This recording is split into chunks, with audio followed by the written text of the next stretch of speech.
Muitas vezes o casamento, a pessoa escolhida, serve como tampa. E eu gosto da palavra tamponamento por isso. Ela serve como tamponamento para aquelas angústias que a pessoa não quer entrar em contato.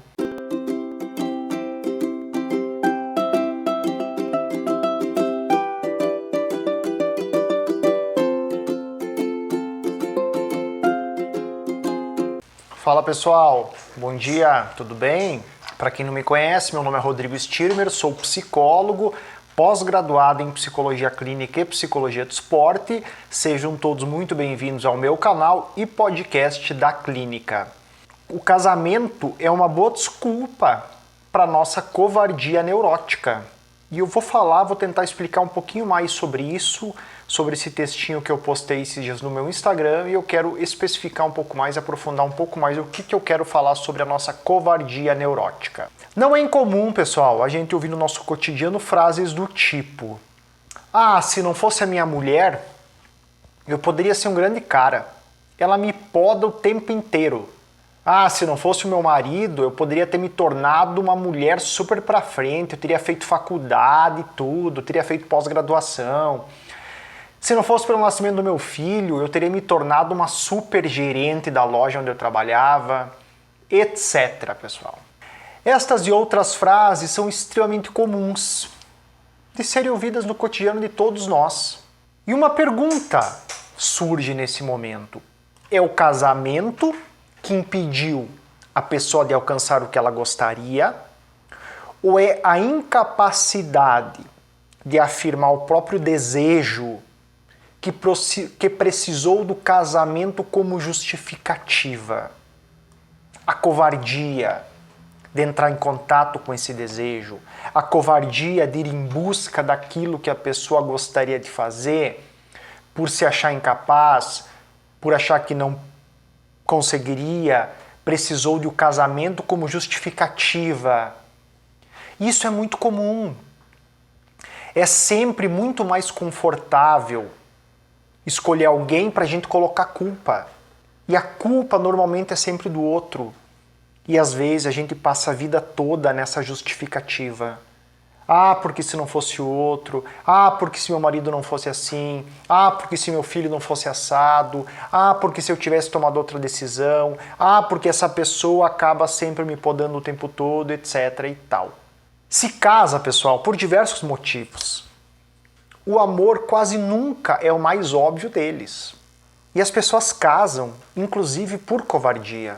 Socialmente, o casamento é uma justificativa que é muito bem aceita para a nossa covardia.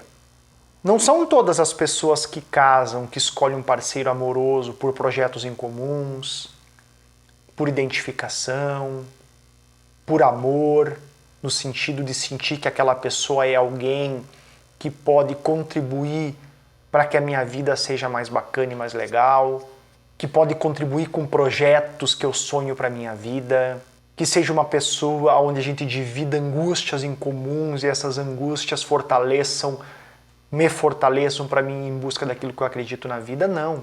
Muitas vezes o casamento, a pessoa escolhida, serve como tampa. E eu gosto da palavra tamponamento por isso. Ela serve como tamponamento para aquelas angústias que a pessoa não quer entrar em contato. Então, já que eu não tenho coragem, já que eu me sinto incapaz para ir em busca daquelas coisas que eu acredito na vida, eu escolho uma pessoa que vai tamponar as angústias daquilo que eu não me sinto capaz de fazer. Ao invés de eu ir trabalhar essas angústias, de eu ir em busca desses desejos para que eu possa entender por que eu acho que eu não consigo, ou para ver o que eu posso fazer para que eu consiga atingir aquilo que eu quero, eu coloco uma pessoa neste lugar que está em aberto, eu uso uma pessoa que tampa o meu desejo, que faz com que eu não entre mais em contato com esse desejo, e aí é muito comum de se ouvir, por exemplo, as pessoas dizerem assim: aquela pessoa é tudo na minha vida. Eu não imagino a minha vida sem essa pessoa. Ela faz tudo por mim e eu faço tudo por ela. Olha o perigo disso. Quando alguém ocupa o lugar de tudo na vida dessa pessoa, a vida perdeu completamente o sentido. Porque se o tudo da vida é uma pessoa, Aonde ficam os projetos, aonde ficam as ambições, aonde ficam os desejos, aonde ficam as vontades, aonde fica a criatividade, aonde fica aquilo que faz a vida vibrar? Porque se essa pessoa está no lugar de tudo, já está colocado uma mensagem subliminar que aquela pessoa está ocupando um lugar que deveria ser de outras coisas. Nenhum ser humano é capaz de preencher a nossa vida como um todo. Se alguma pessoa é colocada nesse lugar, é porque ela está ocupando o lugar de outras coisas. Ela está tamponando o lugar de outras coisas. Ela está sendo utilizada como uma espécie de refúgio para que eu não entre em contato com outras coisas. Eu acredito fielmente que essa pessoa seja o suficiente para que a minha vida ganhe sentido. E olha o perigo dessa condição, porque nenhuma pessoa pode completar o outro. Aliás, nada pode completar o outro, nada pode nos completar, né? Nada nos completa. Não existe uma pessoa que possa ser colocada nessa posição. E aí a gente entende a partir disso por que tanta insatisfação com casamentos.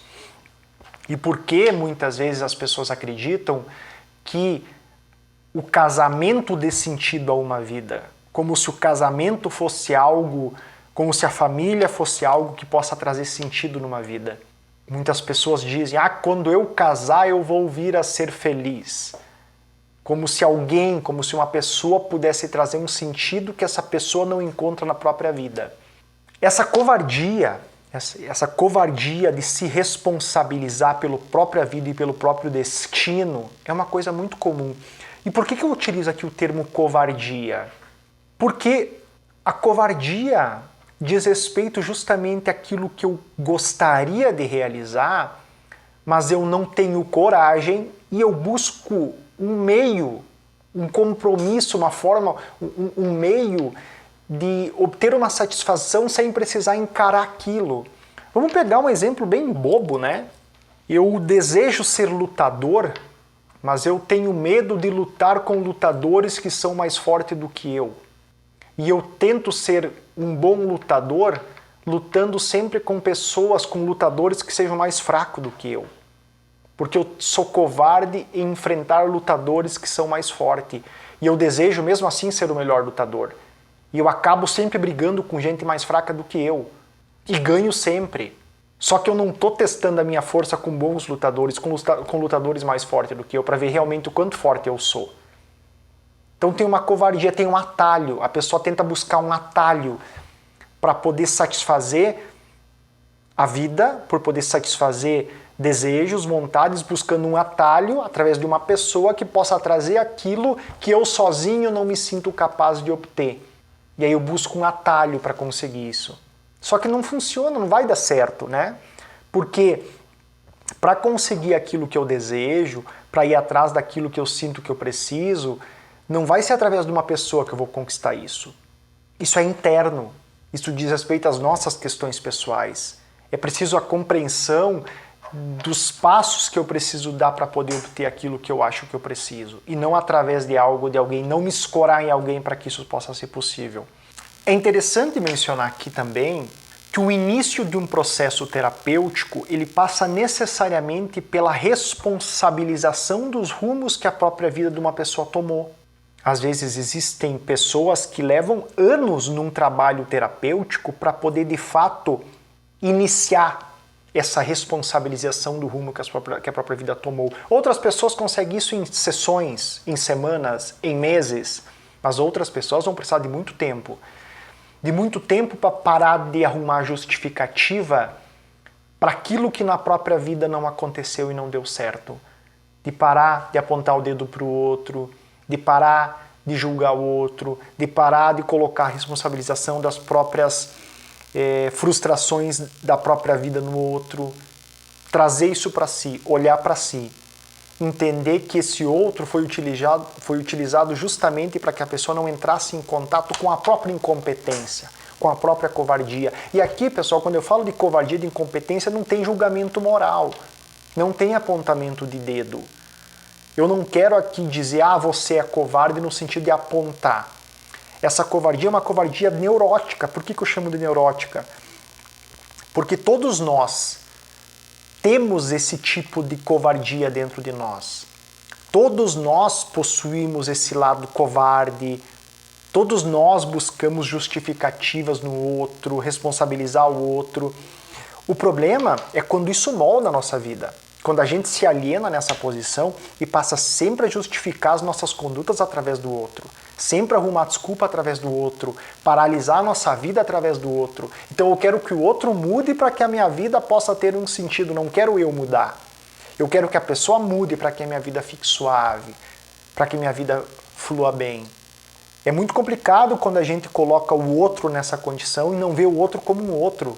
Como um ser que tem desejo, que tem vontades, que não está ali para satisfazer as nossas vontades, que não está ali para fazer a nossa vida dar certo ou não dar certo, que tem o seu próprio funcionamento. E aí sim, quando o casamento entra nessa condição de respeitar o espaço do outro e não exigir que o outro seja um tamponamento para a nossa vida, aí uma relação de fato pode acontecer. Uma relação onde o outro tem seus desejos, suas vontades, sua vida própria, aonde ele não entra nessa posição que a gente tenta colocá-lo. Isso sim é sair da covardia. Isso sim é amar o outro, é gostar do outro pelo que o outro é, do jeito que o outro é. E não para vir ocupar um espaço na nossa vida que a gente não teve coragem de poder preencher com coisas que fazem sentido para nós, que exigem batalhas, que exigem lutas pessoais, que exigem ir para a vida, entrar em contato com as nossas questões, trabalhar as nossas questões. É só assim, quando os queixumes não se dirigem mais para os outros, mas se voltam para nós mesmos, é que um verdadeiro trabalho terapêutico pode vir a acontecer. Aí a gente começa, aí a gente convida o paciente para deitar no divã, aí a gente convida o paciente para associar, aí a gente convida o paciente para trabalhar as suas próprias covardias, os seus próprios medos, as suas próprias questões, e deixa o outro livre para poder escolher, para poder vivenciar, para poder ser. E, consequentemente, a gente também vai poder vir a ser. E aí é bacana que muitas vezes, nesse ponto, muitos casamentos também podem vir a acontecer. Muitos casamentos no sentido de pessoas que acabaram casando por covardia e não estão vivendo uma relação legal, mas que podem acabar produzindo uma relação legal e transformadora quando cada um pode começar a se entender, se conhecer e trabalhar as próprias questões e viver a própria vida. E ir em busca dos próprios desejos, das próprias vontades, independente do outro. Aí um casamento pode de fato vir a acontecer. E também, na vida de pessoas que não são casadas, que são solteiras, também podem vir a encontrar parceiros a partir desse conhecimento de si mesmo, nessa busca de si mesmo, nessa busca de se conhecer. Aí sim, o desejo de que eu gostaria de ter uma pessoa pode realmente se transformar em realidade. Quando essa pessoa não é uma pessoa mais que vai estar na vida para tampar angústias, para tampar o não sentido da própria vida, mas sim para contribuir, para complementar uma vida que já tem sentido, uma vida que está indo em busca dos seus próprios desejos, suas próprias vontades. Aí esse outro pode aparecer como complemento para que uma vida de fato mais rica, mais acolhedora, mais compartilhada possa vir a acontecer. Certo, pessoal? Espero que vocês tenham gostado do vídeo. Não deixem de se inscrever no canal, não deixem de compartilhar, comentar, curtir e enviar esse vídeo para as pessoas, tá? Um abraço, obrigado, até o próximo vídeo. Tchau, tchau.